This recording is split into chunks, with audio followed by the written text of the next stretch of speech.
नियम 292 अन्वये अंतिम आठवडा प्रस्तावावर मी बोलण्यासाठी उभा आहे. अध्यक्ष महोदय, भंडारा जिल्ह्यामध्ये जलसंपदा गोसेखुर्द मोठा प्रकल्प, राष्ट्रीय प्रकल्प आहे.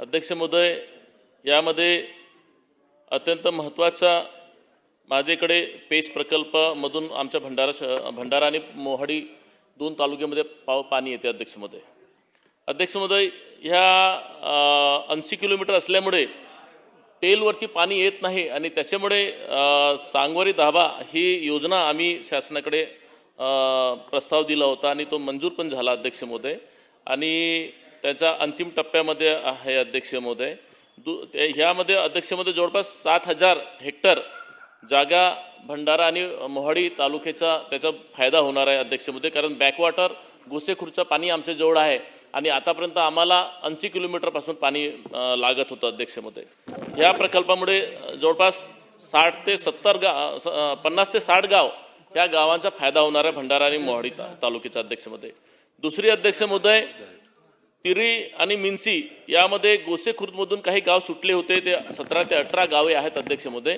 या गावामधून पवनी तालुक्याची तील जवळपास 17 ते 18 गावा 4,000 हेक्टरचा याच्यामध्ये नेरला उपसा सिंचनामधून जो सेव्हिंग झाला होता त्यामधून ही योजना आम्ही केली होती. अध्यक्ष महोदय, याच्यासुद्धा अंतिम टप्प्यामध्ये आहे. अध्यक्ष महोदय, तिसरी योजना अध्यक्ष महोदय, जी नळगंगा वैनगंगामधून जे पूर्व विदर्भापासून तर पश्चिम विदर्भाला जोडणारी ही अत्यंत महत्त्वाकांक्षी प्रकल्प माननीय मुख्यमंत्री महोदयांनी केलेला आहे.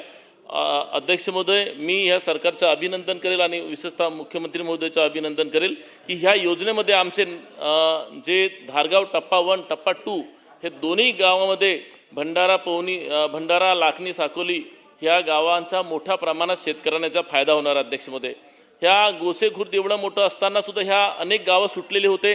ह्या संपूर्ण गाव आमच्या भंडारा जिल्ह्याच्या फायद्यासाठी, शेतकऱ्यांना त्यांच्या हितासाठी, त्यांनासुद्धा एवढं मोठं गोसेख राष्ट्रीय प्रकल्प असल्यामुळे यांनासुद्धा 12ही महिने पाणी मिळेल अशी शेतकऱ्यांची जी मागणी होती ती मागणी शासनाकडून मान्य झालेली आहे. अध्यक्ष महोदय, फक्त एवढंच आहे की लवकरात लवकर त्याचा बाकी सगळे प्रोसेस होऊन लवकरात लवकर त्याची सुरुवात व्हायला पाहिजे.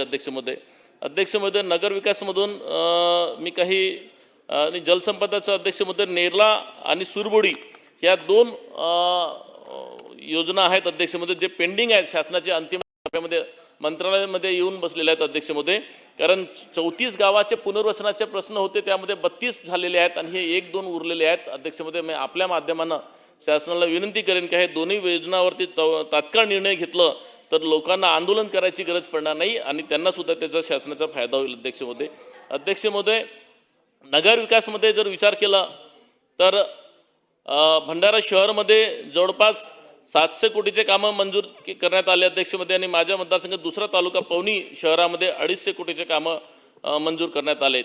ह्या सगळ्या कामासाठी मागच्या सरकारमध्ये शिंदेसाहेब जेव्हा मुख्यमंत्री होते अध्यक्ष महोदय, माझ्या मतदारसंघामध्ये 1 नाही 2 नाही तर 4-4दा एका मुख्यमंत्री आल्याने माझ्या मतदारसंघामध्ये भंडारा जिल्ह्यामध्ये त्याचा फायदा झाला. अध्यक्ष महोदय, हे भंडारा जिल्हा कधी विसरू शकणार नाही. अध्यक्ष महोदय, कारण 2-2.5 वर्षामध्ये एक मुख्यमंत्री 4दा येणं म्हणजे भंडारा जिल्ह्यावरती किती प्रेम आहे हे सरकारचं दिसतं. अध्यक्ष महोदय, माझी काही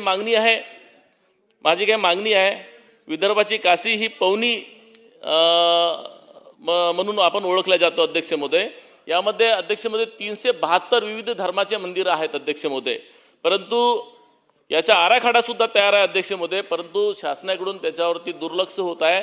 माझी शासनाकडे विनंती आहे की ह्या जर आराखड्याला मंजुरी मिळाली तर विदर्भाची काशीचा वैभव, जो पूर्वी एके काळामध्ये 80,000-84,000 लोकांची वस्ती होती, आता ती 18,000 ते 19,000 वरती आलेली आहे. अध्यक्ष महोदय, हे पुन्हा याला जर समजा ह्या आराखड्याला मंजुरी दिली तर पुन्हा जुन्या पद्धतीने ह्या पवनी शहराची लोकसंख्या वाढेल. अध्यक्ष महोदय, संत जगनाडे महाराज स्मारकाचा आराखडा आम्ही तयार केला. अध्यक्ष महोदय, पवनी कुराडा तलावामध्ये त्या तलावाला सुद्धा 100 कोटीची आराखड्याची मंजुरीची अपेक्षा. अध्यक्ष महोदय, भंडारा शहरामध्ये संतनगरी व्हावी ही अध्यक्ष महोदय अपेक्षा आहे. अध्यक्ष महोदय, ऊर्जा विभागात जर बघितलं आपण तर शेतकऱ्यांना कृषी पंपाची मोठ्या प्रमाणात मागणी आहे. अध्यक्ष महोदय, आपण सौर ऊर्जामुळे कृषी पंप देत नाही. अध्यक्ष महोदय, परंतु कुठे कुठे सौर ऊर्जा पाहिजे तसं शेतकऱ्यांना विद्युत पुरवठा होऊ शकत नाही. त्याच्यामुळे हे दोन्ही योजना चालू ठेवायला पाहिजे अध्यक्ष. म्हणून जेणे जे शेतकरी जे मागेल, मग तो विद्युत मीटर मागेल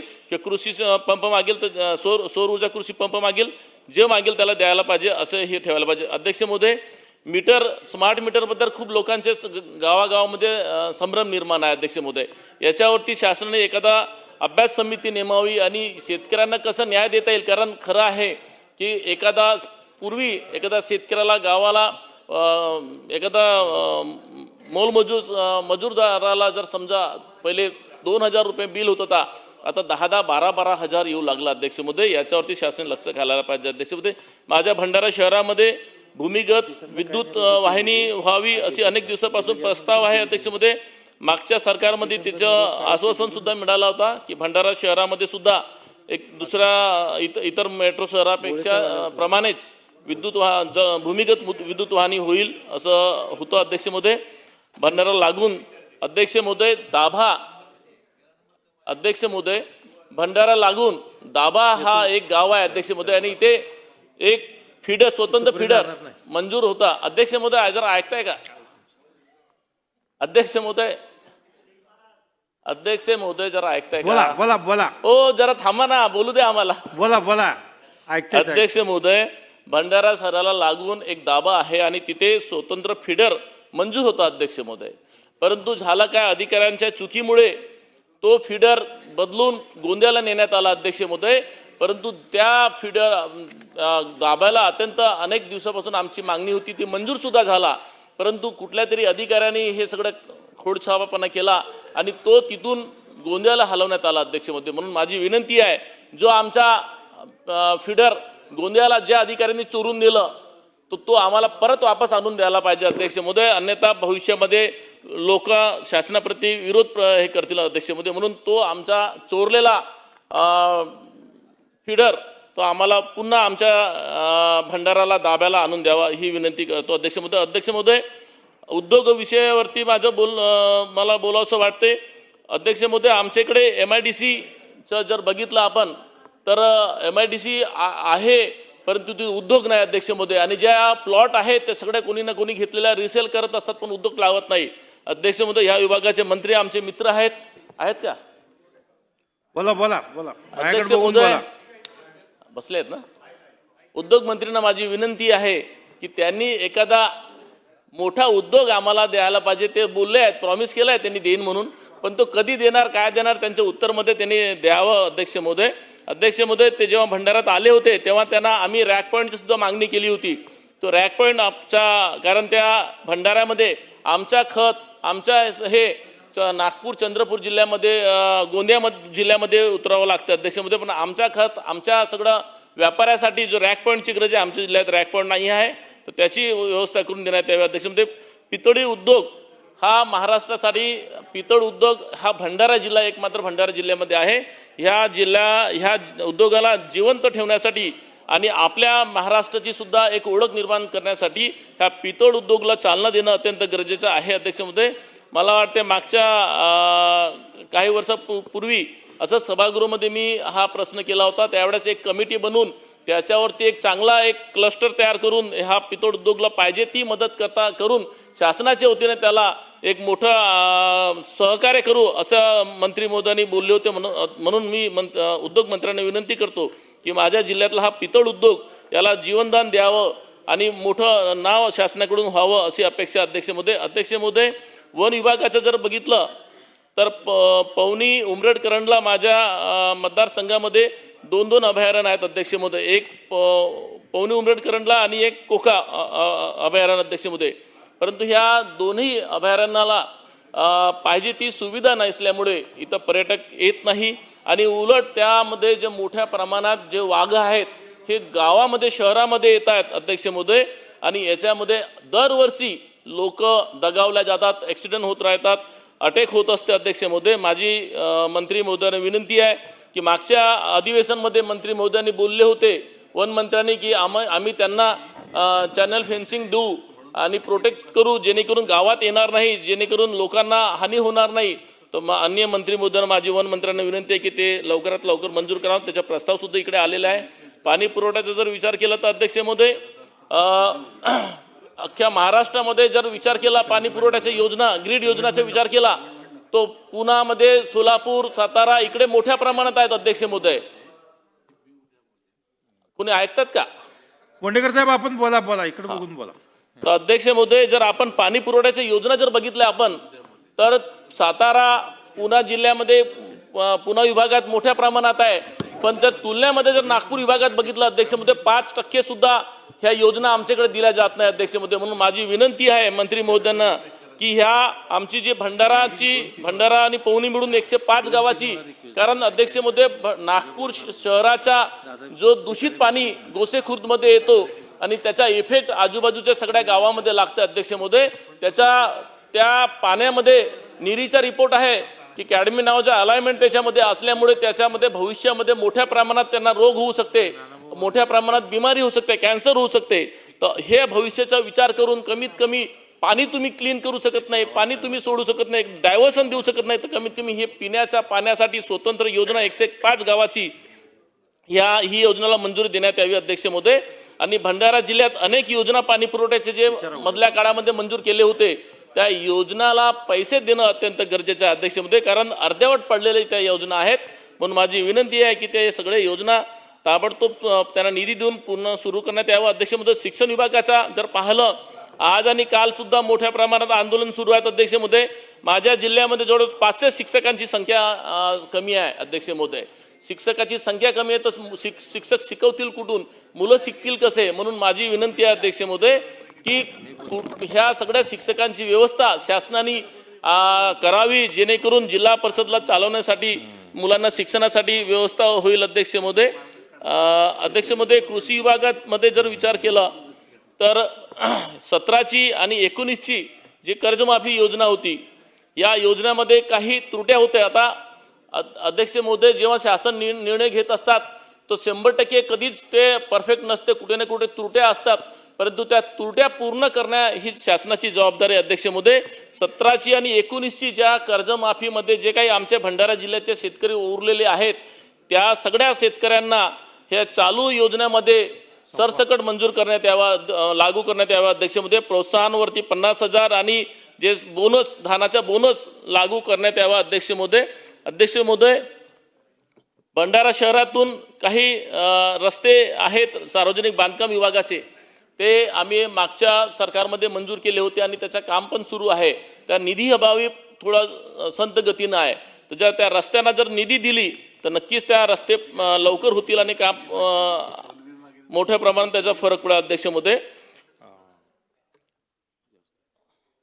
अध्यक्ष महोदय आरोग्य विभागाचा विचार केला तर अध्यक्ष महोदय भंडारा जिल्ह्यामध्ये जिल्हा रुग्णालय आहेत अध्यक्ष महोदय, मेडिकल कॉलेज सुद्धा आहे अध्यक्ष महोदय. परंतु भंडारा जिल्ह्याच्या भौगोलिक जर बघितलं ते एकीकडे पवनी तालुका, लाखांदूर, साकोली आणि तुमसर बघितलं तर हे 3 टोक आहेत अध्यक्ष महोदय. आणि इथे 100 खाटाचे दवाखाना मंजूर आहेत. माझी विनंती आहे याला 200 खाटाचा करण्यात यावा जेणेकरून मध्य प्रदेश छत्तीसगडचे जे पेशंट येतात त्यांना तिथेच थांबवून म्हणजे डिस्ट्रिक्ट हॉस्पिटलला जास्त भर होणार नाही अध्यक्ष महोदय.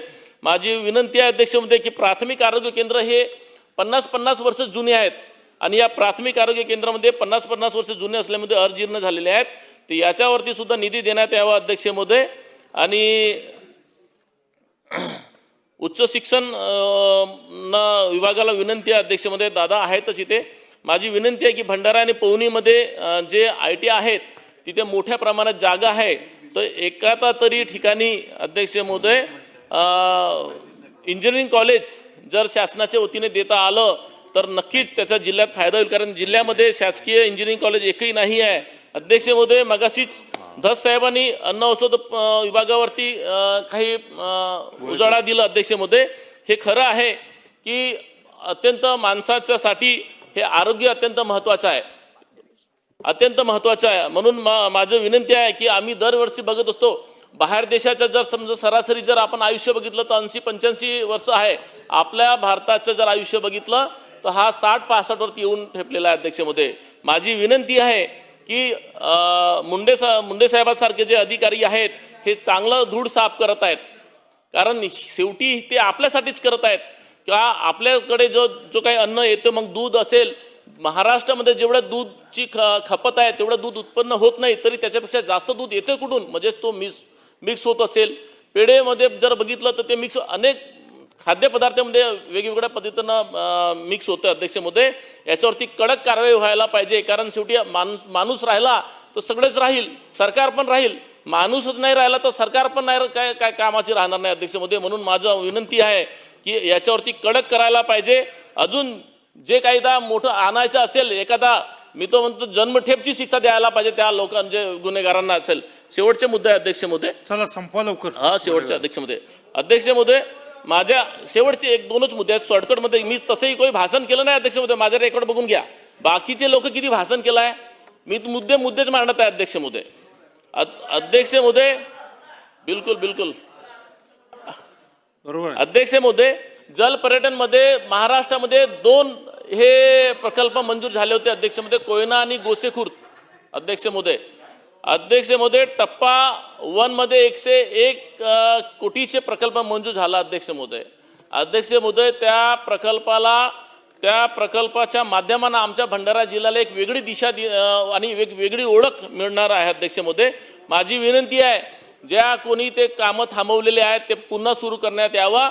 आणि टप्पा 1 टप्पा 2चे पण जे 15 गाव आहेत अध्यक्ष महोदय, ते 15च्या 15 ठिकाणी मी तर म्हणेल की भंडारापासून जशा पवनीपर्यंत 15 ठिकाणी आहे, तसंच भंडारापासून जो तुमसरकडे सुद्धा आपण काही स्पॉट तयार करायला पाहिजे, जेणेकरून हा एक सर्किट केरळामध्ये जसं सर्किट आहे तसं सर्किट हे तयार व्हायला पाहिजे. आणि शेवटचा मुद्दा अध्यक्ष महोदय, सामाजिक न्याय विभागाच्या मार्फत अबकडचा जो काही मुद्दा आहे अध्यक्ष महोदय, अबकडच्या मुद्द्यासाठी आमचा विरोध नाही आहे, परंतु अबकडच्या हे जनगणना झाल्याशिवाय करू नये अध्यक्ष महोदय.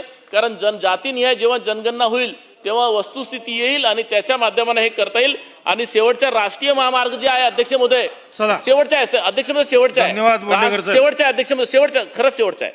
राष्ट्रीय महामार्ग जो आहे भंडारा ते नागपूर, मुंबई ते नागपूर जोडणारा जो समृद्धी मार्ग आहे, हा शासनाचा खूप मोठा प्रकल्प आहे अध्यक्ष महोदय.